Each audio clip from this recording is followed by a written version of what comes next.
Following the last 4 games of the PS2, Insomniac moved the Ratchet Clank series onto the PS3, but there was another Sony console that was relatively popular, and it made sense to make a game for that. And so, High Impact Games, a company formed from people who had left Insomniac, was given the responsibility of creating an all-new Ratchet & Clank game for the PSP. The result was pretty good for a handheld device. It was only when the game was ported to the PS2, however, that people began to really see its flaws. Following on from Deadlocked,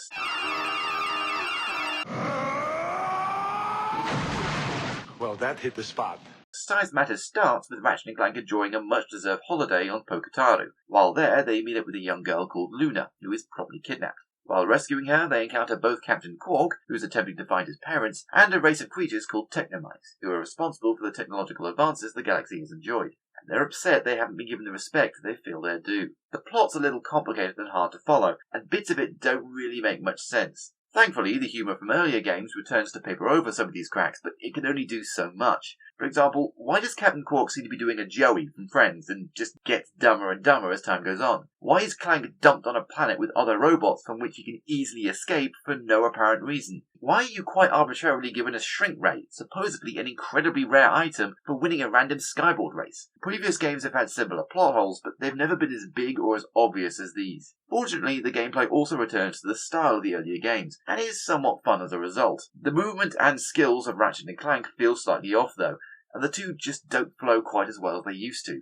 The side quests also feel like a major step back, with the giant Clank flying sections being incredibly basic and boring, the skyboarding races being absolutely terrible, and only one of the 3 different arena challenges being particularly entertaining. And even then, that's because it's a blatant rip-off of Lemmings. Getting you through the levels are the weapons, which are thankfully more imaginative than the ones from Deadlocked. There's the beehive gun, the shock rocket, the static barrier, and more. Then there's the returning weapons like the suck cannon and the rhino. The weapons also retain the upgrading features from earlier games, but unfortunately they also have the same problem as Up Your Arsenal, where a fully upgraded machine gun is nowhere near as powerful as a brand new rocket launcher.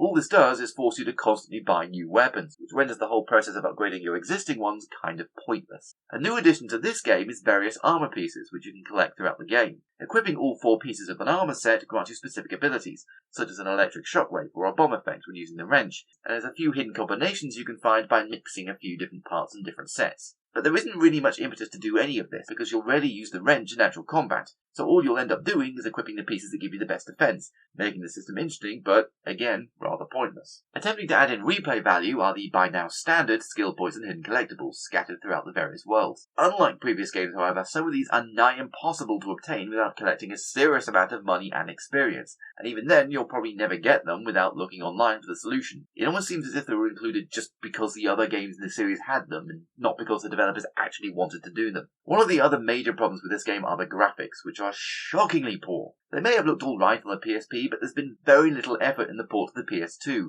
and the low-res textures and basic character designs are very much evident. Visually, it feels even worse than the original Ratchet & Clank, and that's not a good look for the franchise. The levels are also incredibly small, which means you'll breeze through the game in about 8 to 10 hours, which, again, may well suit a portable gamer, but for a home console game, it feels like the developers just couldn't be bothered. Then there's the game's biggest flaw, its difficulty curve, or rather, a difficulty wavelength, because that's what it feels like. Some parts of the game are tough as nails, while others are absurdly easy, and the game flips between the two states with alarming regularity. The enemies are utterly unforgiving in places, and can take what seems like forever to defeat, even with a fully upgraded weapon. So you'll die. A lot. And while the checkpoints never send you back too far, the fact you have to go back at all ends up being very galling. Finally, there's multiplayer, which is so pointless they might as well not have even bothered. There's absolutely zero option to go online, meaning that you can only have 2 players with a split-screen setup, and there's only a couple of modes like Capture the Flag, all of which feel utterly redundant since you can only play against one human opponent. Following on from the previous games, this is a massive disappointment. Although you no longer have to worry about not being able to find people to play, getting a friend to huddle around the TV with you to play a vastly inferior version of something that already exists is, well, pointless. Overall, this is a game that does not benefit from being developed for an entirely different system. Had it been made solely for the PS2, there's a chance it may have turned out better. As it is, though, if you only have a PS2 and you desperately need a Ratchet & Clank fix, by all means try it, but this is going to disappoint even die-hard fans of the franchise, and unfortunately, the only remarkable thing about it is how utterly forgettable it is.